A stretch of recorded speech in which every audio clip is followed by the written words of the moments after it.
Let me introduce the communication between Eyetelligence Workstation and Nidek Fundus Camera AFC 330.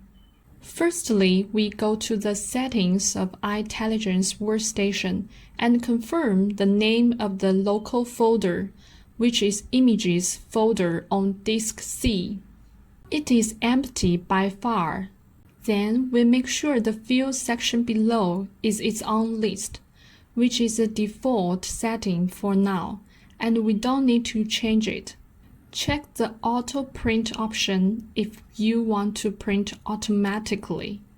After that, what we are going to do is synchronize the field settings here to the fundus camera. For fundus camera, we go back to the main interface and get to the settings. First, click this button, and then click this button. That now we come to a control menu and go to the second page. There is a button on the second page called Transfer. We go in through Transfer and click it and choose the lane transfer inside. The file and detail here are selectable. We choose File and click Detail. We can choose the name of the shared folders on the top, and we choose Select. Since I have already selected the 192, 168, 0, 201 file, which is exactly the shared folder on my computer table named Images. Thus, I don't need to set it here anymore. You can also select the shared folder for other computers on the LAN. As it does not come with a keyboard, it is inconvenient sometimes. You can control the computer by inserting a USB keyboard and a mouse. It's a Windows system computer indeed. Then click here to cancel. Choose Image and XML file here. This means it will export both the image and the corresponding XML file at the same time. Choose Off in the Creating Data folder option. The original setting of output format setup is default. We choose Custom instead so that we can select the field we want. After choosing Custom, the page number in the top right corner can be switched to the second page. In order to correspond to the settings of the Eyetelligence Workstation, we need to firstly clear the list on the left, then select the appropriate field on the right, and import it to the left using the arrow button, during which we should pay attention to the order. Here I've set it up so far. First, it comes a patient ID. We use session ID in the workstation as a corresponding field. Because there is no session ID in the camera, so we use patient ID instead. Next, it comes a delimiter, which is originally set as an underscore, and this setting is exactly the same as ours, so we don't need to change. We only need to choose separator on the right and add it to the left. Next, it comes the date of the photograph, after which follows a delimiter, then the time of photograph, then a delimiter again. After the date and time, it is a variable called proc. Since there is no corresponding field, we select a free input in this case. The free input value can be changed below, right here, but we'll just leave it as it is. Because free input comes with a delimiter automatically, there is no need to add a delimiter after it, so we can just add the next field. The next field is the eye type. We just need to add the right or left from the box on the right and add a delimiter. And then it comes a patient's name. In the workstation, the name includes both last name and first name fields. But in this camera system, last name and first name are not differentiated. So we need to add another field after the name and the delimiter. We use the name field as a last name, and we need to create first name using comment field for temporary replacement. We will come back to the comment to talk about where it is and how to use it later. After that, we add a delimiter again. Finally, there are two more fields left. As you can see, one is angle and the other is sequence number. There is no appropriate direct corresponding field for these two fields. So we use identification number and image number instead. For these two fields, we do not need to use them in the workstation, but they are extraordinarily added to make sure that the fields on both sides are matched. Now that we've set this, we don't need to change any other options at the bottom, so we can click Return, and then we go back to Menu and click Close. At this time, the LAN sharing has been set up, and our field mapping relations have been set up as well. So, how to add a patient? There is a button on the top right corner. Click and we can add a new patient.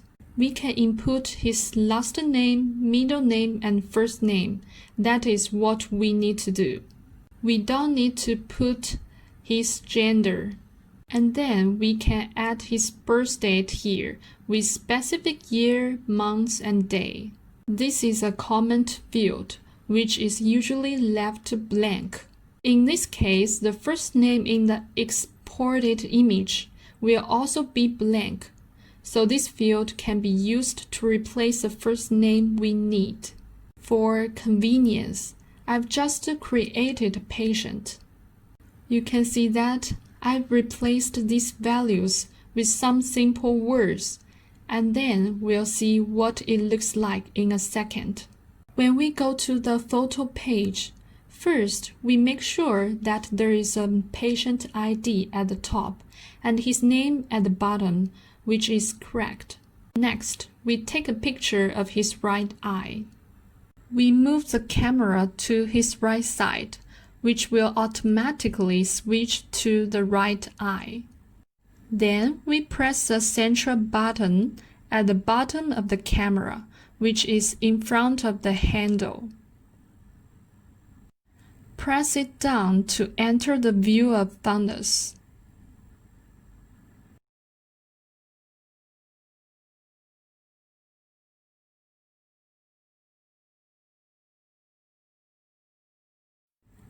Next, we press a button in the middle of the joystick to take photos. Okay, that's it. Since I'm using a white paper to block out the lens, it produces a pure white photo. Now let's choose the green button to save the photo. In the meantime, we can see that there is already a prompt shows creating images. Please wait in the workstation.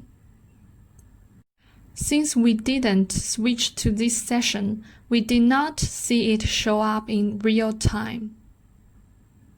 Now we can see the patient's name and his ID here. Because the comment field was left blank, it will display comment as its first name. And then the one in front of it combines the three pieces of the name together as the last name. So it shows like this.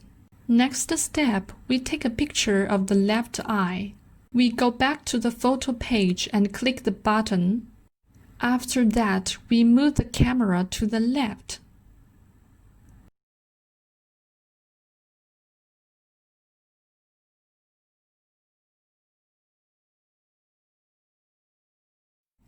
Again, let's press the button in front to enter the fundus mode, and then click the button in the middle of the joystick below.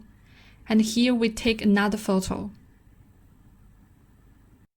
Press the green button to save. Now return to workstation. We can see the photo of the left eye being graded. As I have selected the auto print, a report will be automatically printed after the grading is done. So let's wait and see what the report looks like. Here we can see the report.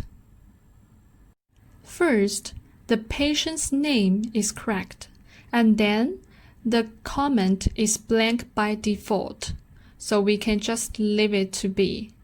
And the time is right, the date is right, and the picture of the left eye is right. The analysis is right. So far, the test has been completed for the fundus camera and Eyetelligence workstation. Let's take a look at the folder of images that it produces. This is the images folder on disk C, which is a shared folder. Every time we see a photo taken, we can have an original image of this in JPG format. And we also have an XML file which is passed in by the camera.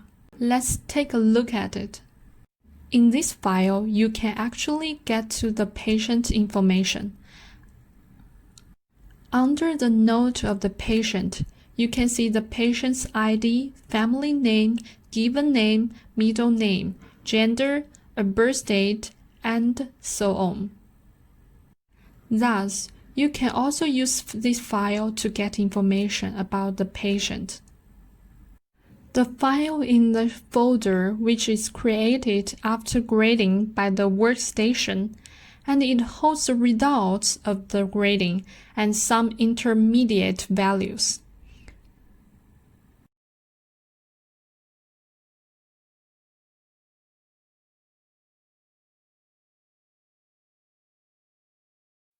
That's all for the introduction.